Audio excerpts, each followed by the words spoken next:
여호수아 보시죠. 여호수아 11장. 여호수아 11장.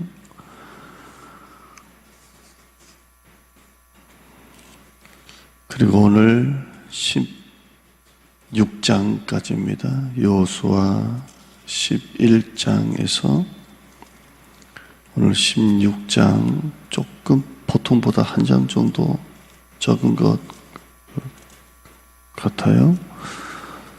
예. 제가 설명하면서 본문 그렇게 볼게요. 가나안 땅이 있는데요. 이쪽 북쪽을 정복하는 그런 내용입니다. 북쪽을 정복하는데요.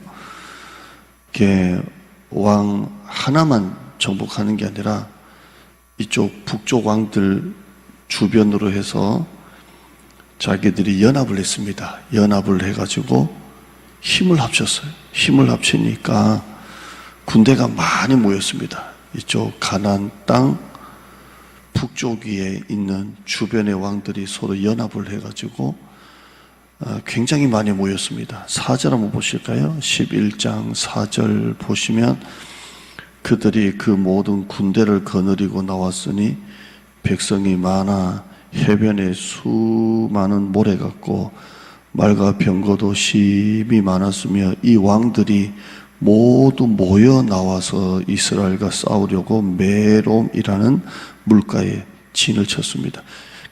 북쪽하고 그 주변 왕들이 연합을 했어요.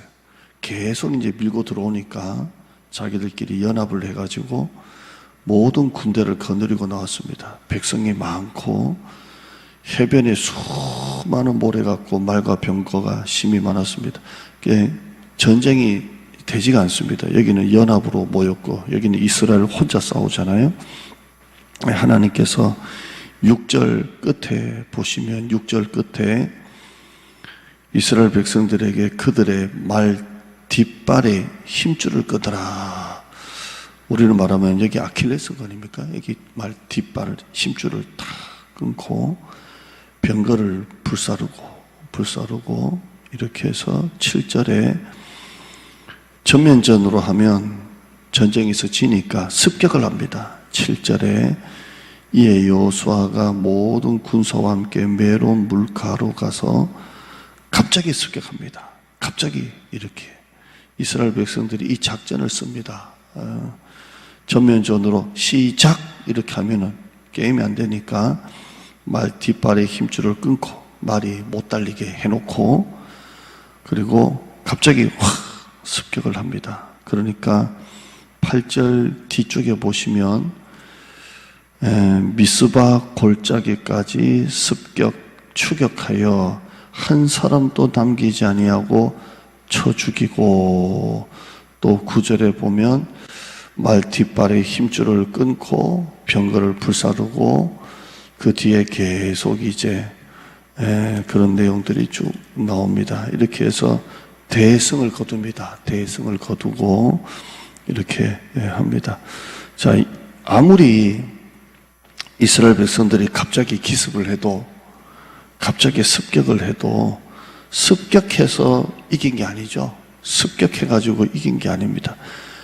여기 8절 보시면 8절에 작전은 갑자기 습격하는 작전이었지만 기습작전이었지만 이 전쟁의 승리의 비결은 기습작전이 아니라 8절에 여호와께서 그들을 이스라엘의 손에 넘겨주셨기 때문에 그들을 격파했다라고 되어 있어요. 그들이 잘해서 갑자기 습격해서 기습작전이 잘 돼서 전쟁에서 이긴 게 아니라 하나님께서 그들을 이스라엘 자손의 손에 넘겨주셨기 때문에 전쟁에서 이긴 겁니다. 내가 잘해서 노력해서 된 게 아니라 하나님이 도와주셨기 때문에 잘 된 겁니다. 여러분 사업도 건강도 물질도 하나님이 도와주셨기 때문에 잘 되는 겁니다. 아무리 우리 힘으로 해도 인간의 힘은 한계가 있어요. 하나님이 도와주셨기 때문에 잘 되는 겁니다. 도와주셨기 때문에 잘 되는 겁니다. 화면 시편 127편 1절 보시면 이 말씀도 제가 참 좋아하는데요. 한번 성경 한번 보자.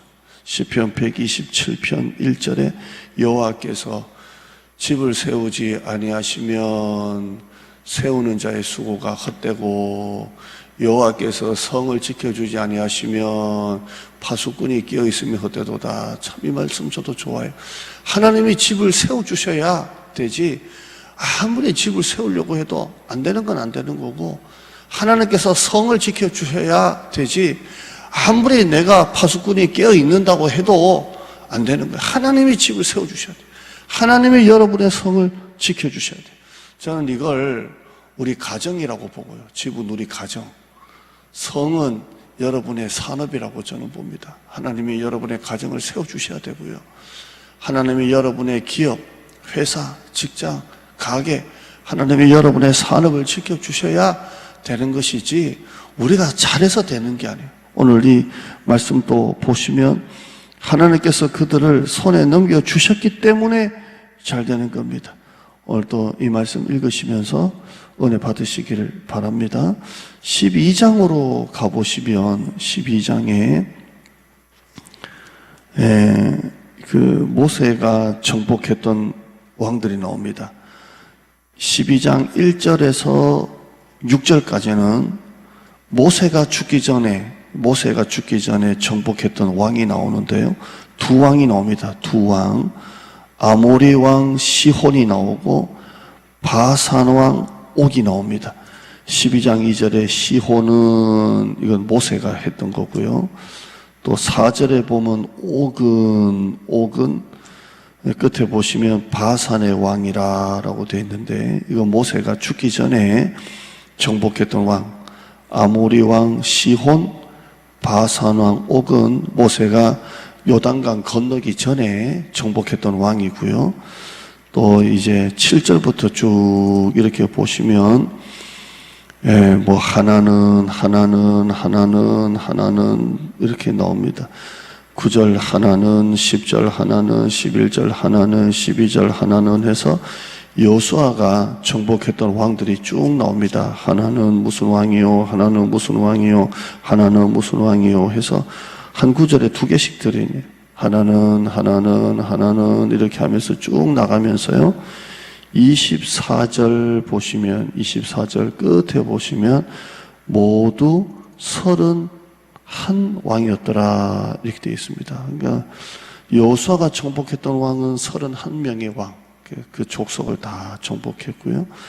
모세가 요단강 건너기 전에 정복한 왕은 시온과 옥해서 두 왕을 정복했고요. 그러면 총 다 합치면 33명입니다. 33개의 왕을 쭉 정복하고 나옵니다. 12장은 여러분이 하나는 읽으실 때에 여러분의 삶의 문제가 하나는 넘어가기를 축원합니다. 뭐 큐티니까 하나는 여러분의 기도 제목 하나는 넘어갔으면 좋겠습니다. 이 12장에는 33번의 승전, 성공, 정복, 부흥의 역사가 나옵니다. 아이성 한 번을 제외하고는 전부 다 백전백승했습니다. 하나는 그래서 12장을 보면 참 재미없어 보이지만 이 하나는 읽으면서 무슨 왕이요? 라는 건 보지 마시고가 아니라 지겨우니까요. 내 삶의 문제가 하나는 넘어가길 바랍니다. 제가 주일 낮예배 같으면 아멘 안 하면 막 그러는데 하나는 이렇게 넘어갔으면 좋겠고요. 자, 이렇게 보시면 40년 전에 모세가 요단강 앞에 서서 12명을 정탐꾼을 보내잖아요. 근데 12명의 정탐꾼이 40일을 정탐하고 난 다음에 다시 와서 그들이 뭐라고 했습니까? 그들의 성읍은 크고 견고하고 우리는 메뚜기와도 같다 막 이런 말을 했잖아요.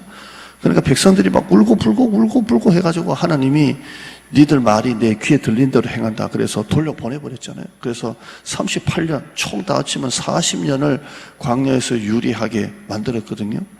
자, 다시 40년이 순종하고 믿음으로 가니까 다 정복하잖아요. 다 정복하잖아요. 자, 40년 전, 40년 뒤 이제 여호수아가 요단강을 건넜어요.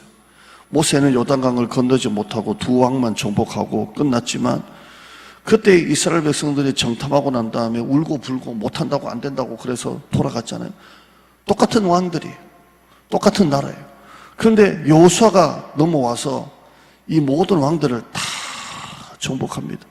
순종하고 믿음으로 나가면 다 이기는 싸움인데 이스라엘 백성들은 하나님을 두려워하지 않는 대신에 그 가나안 거민들을 두려워하다가 다 그냥 이렇게 광야에서 죽고 말았습니다. 여러분, 우리가 두려워하지 않고 순종하면 그 다음은 하나님이 책임져 주십니다. 여호수아가 이스라엘 백성들 이끌고 다 정복하는 거 보세요. 진작 이 일은 40년 전에 일어날 수 있는 일입니다. 이스라엘 백성들이 두려워하지 않고 가나안 정탐꾼의 말을 듣지 않고 여호수아 갈렙의 말을 듣고 하나님의 말씀에 순종하고 그때 요단강을 건넜으면 그때 가나안 땅 다 정복할 수 있었던 나라들입니다. 그러나 그들은 옛날 40년보다 더 강해졌으면 강해졌지 약해지진 않았을 거잖아요. 그러나 여호수아와 그 광야에서 태어난 출애굽 2세대 만나 세대들은 하나님의 말씀에 순종하고 믿음으로 갔더니 아이성 하나 빼고는 다 정복하는 것입니다. 화면 한번 보시면 순종하는 순간 그 다음부터는 하나님이 인도하시고 순종하는 순간 그 다음부터는 내 일이 아니라 하나님의 일이고 순종하는 순간 그 다음부터는 내 책임이 아니라 하나님의 책임인 것입니다. 여호수아가 그렇게 순종했더니 그렇게 하나님이 축복하시는 거예요. 우리가 하나님과의 관계만 똑 바르면 삶에 어떤 시련과 고난이 와도 절대 우리는 망하지 않습니다. 하나님의 관계만 똑 바르고 우리가 하나님이 기뻐하시는 일을 하면 하나님은 우리의 삶을 책임져 주시는 거예요. 때론 삶 속에 비바람이 불고 어려움이 와도 우리가 하나님의 관계만 분명하면 하나님이 우리의 삶을 책임져 주시는 거예요. 마태복음 7장에 보면 비가 오고 바람이 불고 창수가 나도 그 집을 반석 위에 세운 집은 무너지지 않는다 그랬어요. 우리가 하나님의 말씀에 순종하고 예배를 목숨처럼 생각하고 어떤 말씀이든 100% 순종하면 하나님이 우리의 삶을 책임져 주시는 거예요. 여러분, 이 삶의 원리를 알아야 돼요. 두려워한다고 걱정한다고 되는 게 아니라 우리가 예배를 목숨처럼 드리고, 저는 우리 어머니한테 그렇게 배웠어요. 어릴 때부터 모태신앙이라고 밤예배, 철야 예배, 새벽 예배 나를 끌고 다니면서 저를 그렇게 예배를 가르쳤는데 그게 제 삶의 축복이었고, 우리 어머니가 음식만 있으면 목사님께 갖다 드리라고 해서 그 머리에 기도 받았나 안 받았나, 만약에 목사님이 기도 안 해주면 또 한 개 음식을 또 준비해서 머릿속에 기도 받고 오라. 그 축복이 나한테 임하는 거야. 여러분, 우리가 예배를 목숨처럼 드리고 정말 하나님의 말씀에 100% 순종하면 하나님이 책임져 주시는 거예요.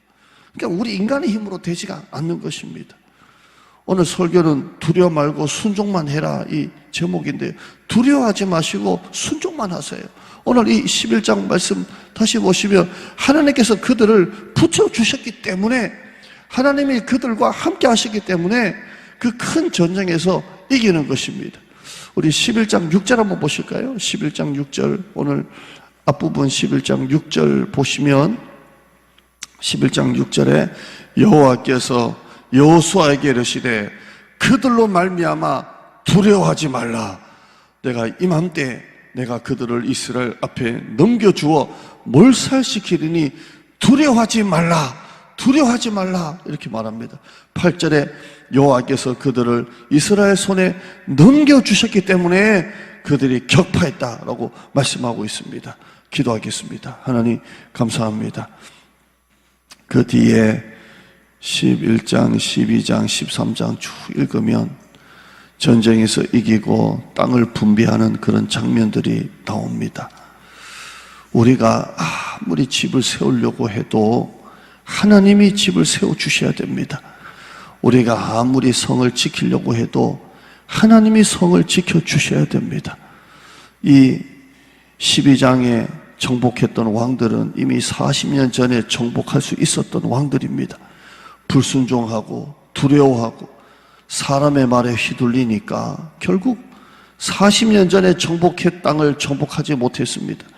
그러나 여호수아와 만나 세대들은 하나님의 말씀을 100% 순종하고 믿음으로 나갈 때 하나는 그 왕들을 정복했습니다.